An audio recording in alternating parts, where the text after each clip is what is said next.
बोल प्रेम सोम श्री सदगुरु महेश में परमहंस महाराज जी की जय। गुरुदेव का प्रवचन, ईश्वर का स्वरूप और उसकी प्राप्ति।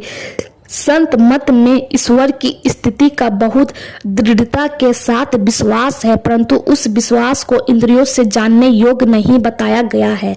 वह स्वरूपत अनादि और अनंत है। जैसे कि संत सुंदरदास जी ने कहा है कि किसी अनादि और अनंत पदार्थ का होना बुद्धि संगत प्रतीत होता है। मूल आदि तत्व कुछ अवश्य है, वह मूल और आदि तत्व परिमित हो, ससीम हो, तो सहज ही यह प्रश्न होगा कि उसके पार में क्या है। ससीम को आदि तत्व मानना और असीम को आदि तत्व न मानना हास्यास्पद होगा। उपयुक्त चौपाइयों में मूल्य गोस्वामी तुलसीदास जी ने कहा है कि संतों ने उसे ही परमात्मा माना है। गुरु नानक देव जी ने कहा है कि संतों का यही विचार है कि जो सब में महान है, जो सीमाबद्ध नहीं है, उससे कोई विशेष व्यापक हो संभव नहीं है। जो व्यापक व्याप्य को भर कर उससे बाहर इतना विशेष है कि जिसका पारावार नहीं है, वही सबसे विशेष व्यापक और सबसे सूक्ष्म होगा। यहाँ सूक्ष्म का अर्थ होता है छोटा टुकड़ा नहीं, बल्कि आकाशवत सूक्ष्म है। जो सूक्ष्मातीत सूक्ष्म है, उसको स्थूल या सूक्ष्म इंद्रियों से जानना असंभव है। वह ईश्वर आत्मगम्य है, केवल चेतन आत्मा से जाना जाता है। शरीर के भीतर आप चेतन आत्मा है, उस आत्मा से जो प्राप्त होता है उसी को परमात्मा कहते हैं। रूप, रस, गंध, स्पर्श और शब्द, इन पांचों में से प्रत्येक को ग्रहण करने के लिए जो जो इंद्रियां अर्थात आंख से रूप, जिह्वा से रस, नासिका से गंध, त्वचा से स्पर्श और कान से शब्द, इन इंद्रियों के अतिरिक्त और किसी ये पांचों विषय ग्रहण नहीं किए जाते हैं। इसी प्रकार जो चेतन आत्मा के अतिरिक्त और किसी से नहीं पकड़ा जाए वही परमात्मा है। जो जितना विशेष व्यापक होता है वह उतना ही सूक्ष्म होता है। परमात्मा अपनी सर्वव्यापकता के कारण सबसे विशेष सूक्ष्म है। स्थूल यंत्र से सूक्ष्म तत्व का ग्रहण नहीं हो सकता है। एक बहुत छोटी घड़ी के महीन कील कांटों को बढ़ाई और लोहार की सरसी और पेचकस आदि मोटे मोटे यंत्रों से घड़ी को बिठाने और निकालने के काम नहीं हो सकते। उसके लिए यंत्र भी महीन होते हैं। हमारी भीतरी और बाहरी सब इंद्रियां, नेत्र, कान, नासिका, जिह्वा, त्वचा, मुख, हाथ, पैर, गुर्दा और लिंग, बाहर इंद्रियां तथा मन, बुद्धि, चित्त और अहंकार, अंतर की इंद्रियां सब की सब उस दर्जे की सूक्ष्म नहीं है जो परमात्मा स्वरूप को ग्रहण कर सके। ये तो परमात्मा की सूक्ष्मता के कारण सम्मुख स्थूल है, भला ये उसको कैसे ग्रहण कर सकती है। इन मंत्र के द्वारा वेद भगवान उपदेश करते हैं कि हे मनुष्यों, हाथ, पैर, गुर्दा, लिंग, रसना, कान, त्वचा, आंख, नाक और मन, बुद्धि आदि इंद्रियों के द्वारा ईश्वर को प्रत्यक्ष करने की चेष्टा करना झूठ ही एक खेत करना है, क्योंकि इनसे वह नहीं जाना जा सकता है। वह तो इंद्रियातीत है, अर्थात जो मन से ममन नहीं किया जाता, बल्कि जिससे मन ममन किया हुआ कहा जाता है। उसी को तू ब्रह्म जान। जिस देश कला विंचित वस्तु की लोग उपासना करते हैं वह ब्रह्म नहीं है, अर्थात यह आत्मा वेदाध्ययन द्वारा प्राप्त होने योग्य नहीं है और ना धारण शक्ति अथवा अधिक श्रवण शक्ति से प्राप्त हो सकता है। यह साधक यानी जिस आत्मा का वर्णन करता है उस आत्मा से ही यह प्राप्त किया जा सकता है। उसके प्रति यह आत्मा अपने स्वरूप को अभिव्यक्त कर देता है। अब यह साफ तरह से जना देता हो कि अनादि आदि पर परम तत्व परमात्मा केवल चेतन आत्मा से ही ग्रहण होने पहचाने जाने योग्य है। जब तक शरीर और इंद्रियों के सहित चेतन आत्मा रहेगी तब तक परमात्मा को नहीं पहचाना जा सकेगी। आंख पर पट्टी बंधी हो तो आंख में देखने की शक्ति रहने पर भी बाहरी दृश्य नहीं देखा जाता है और आंख पर रंगीन चश्मा लगा रहने पर बाहर का यथार्थ रंग नहीं देखने में आता है। चश्मे के रंग के अनुरूप ही बाहर में देखने में आता है। आंख पर से पट्टी और चश्मा उतार दो, बाहर के यथार्थ रंग देखने में आएंगे।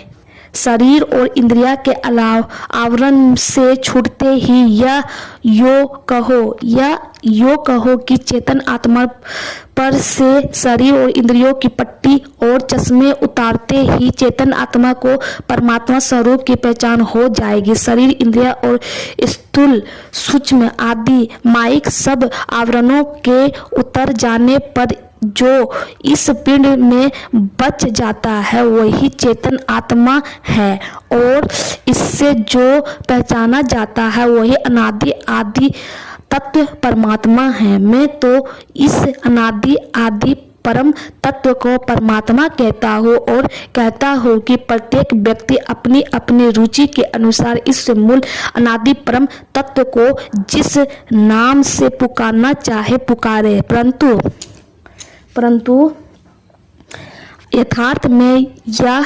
अवर्णनीय और निश्चवर्णीय है। यानी शरीर, इंद्रियों और माइक जड़ आवरणों से चेतन आत्मा को अलग कर परमात्मा को पाना केवल ध्यान साधन से ही हो सकता है। अर्थात बाई ओर की धारा में तामसी वृत्त रहती है, पिंगला यथार्थ दाईं ओर की धारा में राजसी वृत्त रहती है और सुषमा यथार्थ मध्य की धारा में सात्विक वृत्त रहती है। ध्यान साधना सुषमना में करने की विधि है। गुरु महाराज से जैसा सुना आप लोगों को वैसा सुना दिया।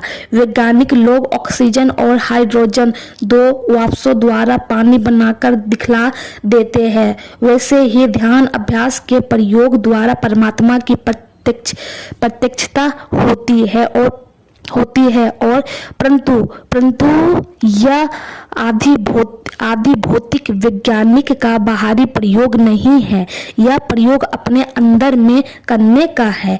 ध्यान योग साधक संशय में नहीं रहता है, वह ध्यानाभ्यास के प्रयोग से जो कुछ पाता है उसको सत्य मानता है और त्रुटि विहीन ध्यान अभ्यास के प्रयोग में जो कुछ नहीं पाया जाता है उसको असत्य मानता है। उसको संशय कैसे?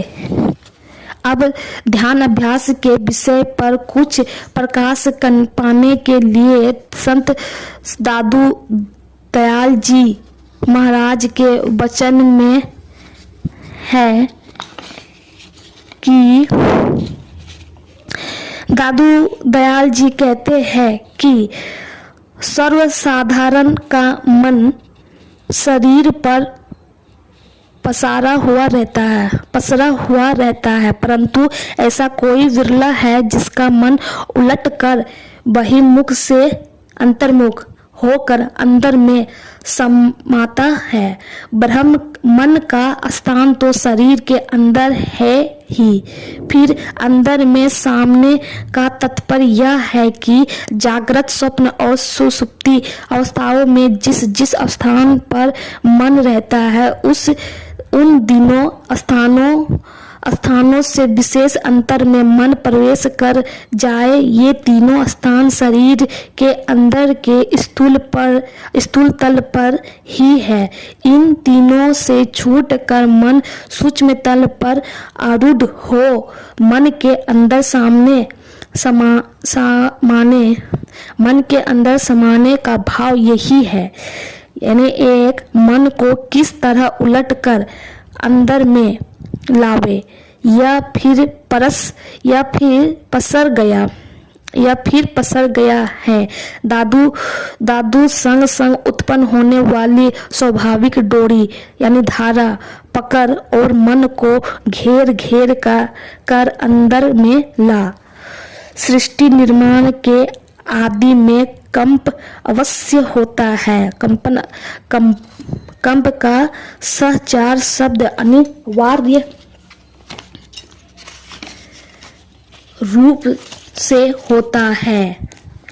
स्थूल सूक्ष्म कारण महाकारण और केवल्य जड़ विहीन चेतन, स्थूल सूक्ष्म और सूक्ष्माति सूक्ष्म वेदों से सृष्टि, ये 5 मंडल जानने में आते हैं। इन सबके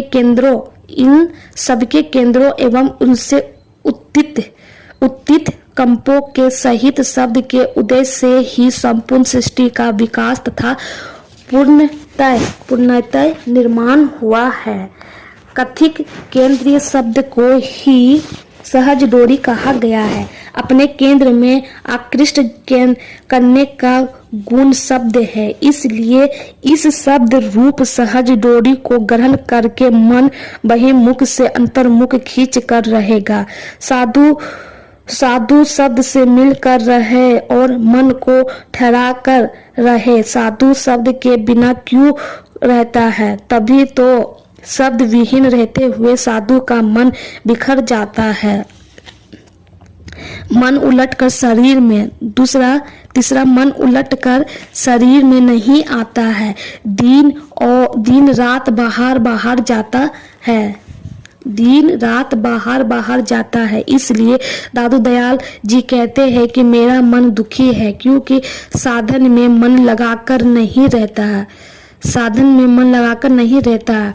चौथा, लोग मन को रोकने के करोड़ों उपाय करके मर जाते हैं, परंतु मन रुकता नहीं, 10 दिशाओं में जाता रहता है या राम नाम को ग्रहण से रुका रहता है। दूसरा उपाय नहीं है। पांचवा, यहाँ पर राम नाम से तात्पर्य सर्वव्यापिनी अनाहत ध्वनि से है। इस ध्वनि को नाम इसलिए कहते हैं कि इसके द्वारा चेतन आत्मा को आदि मूल तत्व अक्षर पुरुषोत्तम परमात्मा की पहचान हो जाती है। संत दादू दयाल जी के शब्द में विदित है कि राम नाम से उनका तात्पर्य अनाहत नाद से है। मन के सन्मुख ही प्रकाश और आराम करने का स्थान बिछावन है। जागृत अवस्था में आज्ञा चक्र के केंद्र में मन की बैठक है। उसके सन्मुख वृत्त के सिमटाव और स्थिरता से प्रकाश और चैन का स्थान प्रत्यक्ष होता है। क्षमा, मन से मन को लगाकर मन स्थिर हो गया तो मन से मन मिलकर रहा, तब अन्यंत्र नहीं जाता है। मन के केंद्र रूप को निज मन आत्ममुखी मन कहते हैं और उसकी किरणें वह धाराएं जो समस्त शरीर में फैली हुई है, उसे तन मन या शरीर मुखी मन कहते हैं। तन मन को निज मन में समेट कर केंद्रित करने को मन से मन को मिलाकर रखना।